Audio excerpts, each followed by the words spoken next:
चालबाज मासी रंजू बहन की बहू सृष्टि बहुत संस्कारी थी। दोनों सास बहू बड़े प्यार से रहती और मिलजुल कर घर का काम करती थी। पर ये बात कईयों को तो अच्छी लगती लेकिन कई लोगों को तो जलन का कारण बन गई थी। एक दिन सृष्टि से मिलने उसकी सहेली घर आती है। अरे सृष्टि, तू तो बड़ी अच्छी लग रही है। यहाँ तो घर का सारा काम करते करते हालत ही खराब हो जाती है। अपने ऊपर ध्यान देने का वक्त ही नहीं मिलता। तू तो बड़ी किस्मत वाली है। सृष्टि इस बात से हमेशा खुश रहती थी कि उसे एक अच्छा ससुराल मिला है। लेकिन एक दिन रंजू बहन की दूर की मौसी उसके साथ रहने आती है। अरे तू क्यों सारा दिन घर का काम करती है? बहू को बोला कर घर का काम किया करे। अरे है तो वो भी बेटी की तरह ही ना, और मिलजुल कर काम जल्दी हो जाता है। तू तो बड़ी सीधी है। देख कैसे मटक मटक के सारे घर में घूमती है तेरी बहू। मेरी बहू होती तो इस वक्त मेरा पैर दबाती। क्या ये तेरे पैर दबाती है?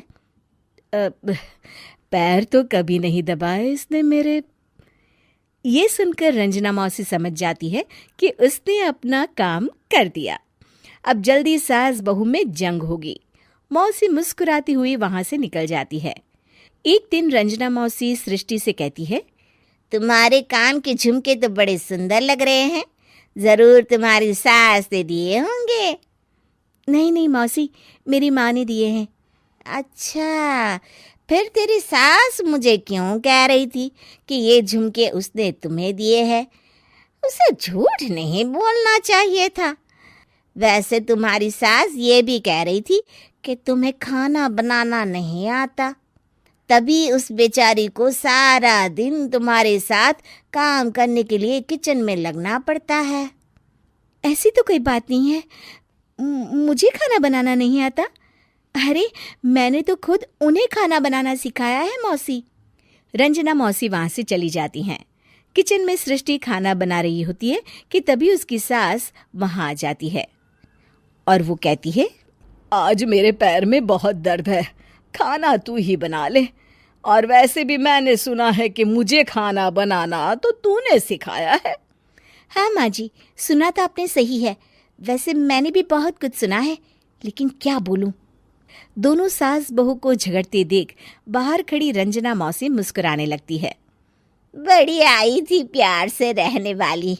इन्हें कोई बताए सास कभी माँ नहीं बन सकती और ना ही कभी बहू बेटी।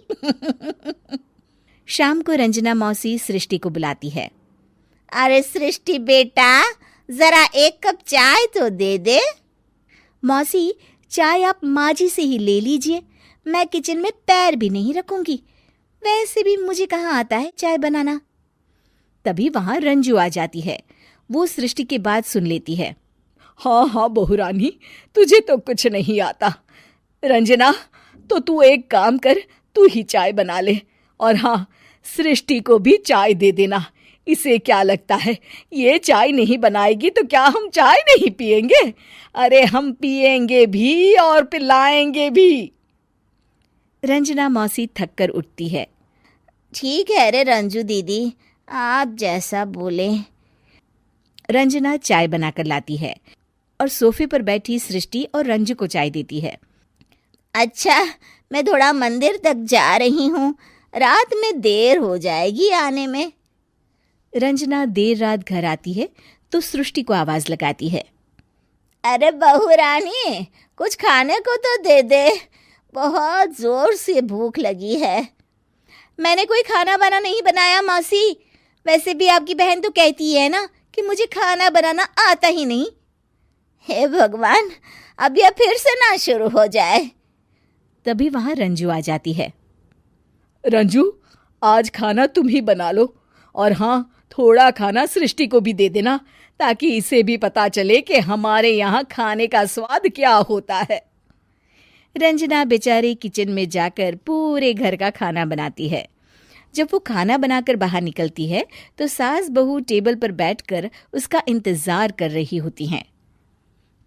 लाओ लाओ रंजू, जल्दी खाना लाओ, बहुत जोर की भूख लगी है। सास बहू खाना खाकर अपने अपने कमरे में चली जाती है। अगले दिन सुबह रंजू रंजना के कमरे में जाती है।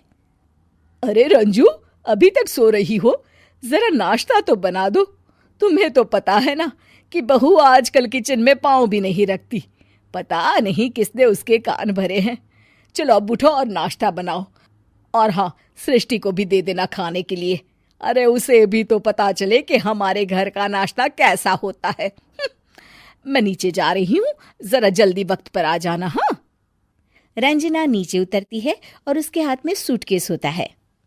अरे रंजू, कहाँ जा रही हो? नाश्ता नहीं बनाओगी? अरे मौसी, बहुत जोर की भूख लगी है, नाश्ता अभी तक नहीं बना। अरे मैं कुछ नहीं बनाऊंगी, मैं तो घर जा रही हूँ। तुम सास बहू के चक्कर में मेरी तो कमर ही टूट गई। अरे मौसी, कहाँ जा रही हो? तुम चली जाओगी तो हम सास बहू को खाना कौन खिलाएगा? रंजना मौसी भागते हुए कहती है। अरे मेरे बस की नहीं है, मुझे माफ करो। मैंने तो गलती कर दी तुम दोनों के बीच में झगड़ा लगाकर। रंजना मौसी के जाने के बाद रंजू सृष्टि से कहती है। बढ़िया आई थी हमारे बीच लड़ाई लगवाने वाली। अरे कौन कहता है कि सास माँ और बहू बेटी नहीं बन सकती? सही कह रही है माँ। अगर ऐसे भड़काने वाले लोगों से दूर रहा जाए तो हर सास माँ और हर बहू बेटी बन सकती है।